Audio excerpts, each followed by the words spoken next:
We started the Geyer Family Foundation a year and a half ago after our son died of a drug overdose. So in July of 2023, our son Caleb went to the hospital unconscious. And we were in the hospital for 11 days. And every day that passed, we would get updates from the doctors and neurological team, and it was never good news. It just seemed like it kept getting worse. And ultimately, after 10 days, we made like the most awful, impossible decision that a parent could make, which was to take our son off of life support. Caleb was an avid skier, and he and I would ski almost every weekend in the winter, mostly up in Michigan, and Caleb was very good at it. And there was one time where he was going through a season of sobriety, and we were out to dinner one night, and he said, "Dad, skiing is a better high than any drug has ever given me."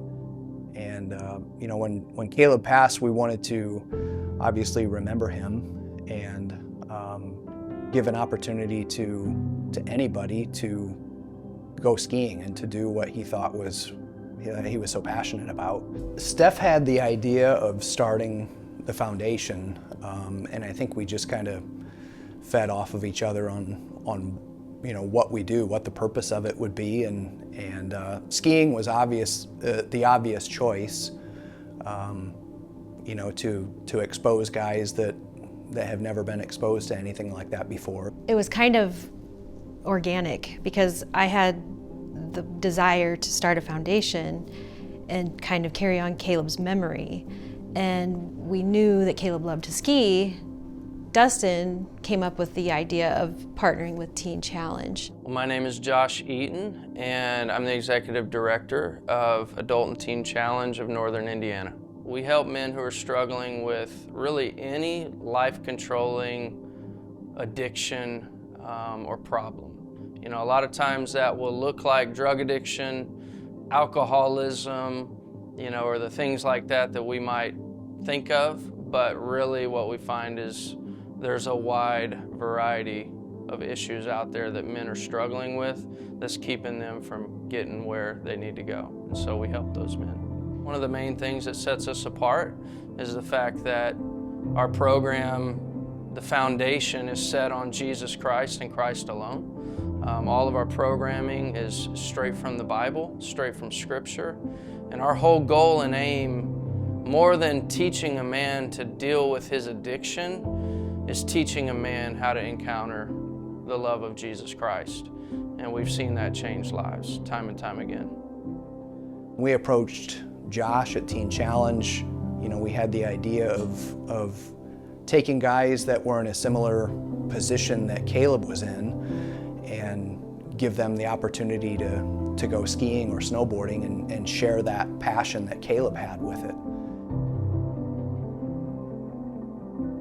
When we were out there on those ski slopes, I saw a group of men who were in one accord. It tore down the walls, men who I've seen roam these hallways here and maybe have some walls up towards each other out there on the slopes. They were all gone, and it was just awesome to see them just chatting it up and just having a great time and just enjoying themselves in a free atmosphere. Through and through, and overall, it blessed our men, it blessed our staff, and I know it really just poured into them and breathed life into what they're doing. We just finished our second year of the ski outing, and we had just as many guys as the first time. And just watching these guys going down the hill for the first time, all of them are nervous, and in some cases they're scared, but they do it anyways. And watching them evolve through the night, it's truly a blessing for us to be able to witness that and to be able to give them the opportunity to do that. fellowshipping with them and hearing some of the stories and backgrounds that they have come from, I mean, we can't help but draw a parallel with Caleb. What was your initial reaction when you were approached about going on this ski outing?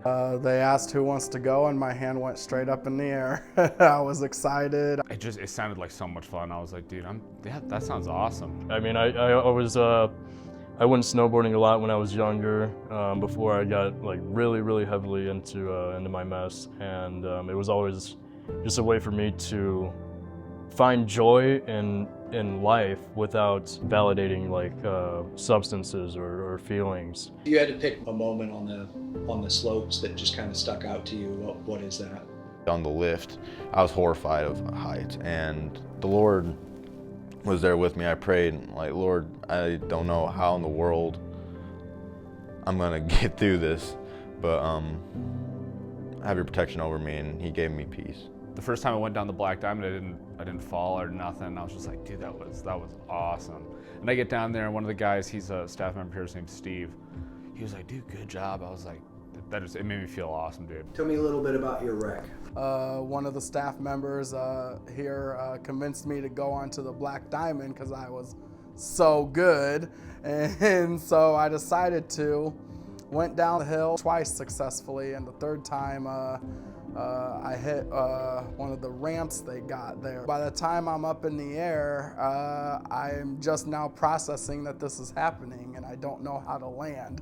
So then I land and I flip 5 times and I slide down the hill bare with my bare back facing on the ice. If you were given an opportunity again to go skiing again, would you do it, or would you have any reservations about going again? Oh, I would do it again.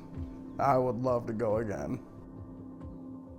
Right now, you know, we partner with Teen Challenge to provide them with an annual ski outing, and we also partner with our local school system where we offer scholarships for kids that may not have the resources to join ski club and to go skiing. Through the generosity of the community and the support that we've received, we're able to gift these things to these kids.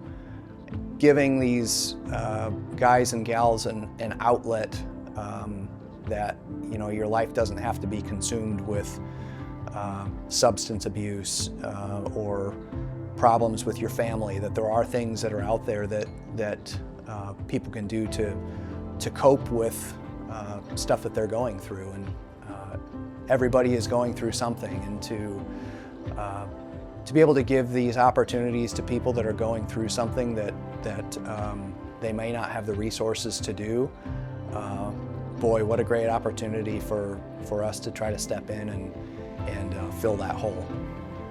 Steph, what does it mean to you to be doing a foundation like this in memory of Caleb? It's an honor, but it's difficult, and it's a way to keep Caleb's memory alive, which means the world to me.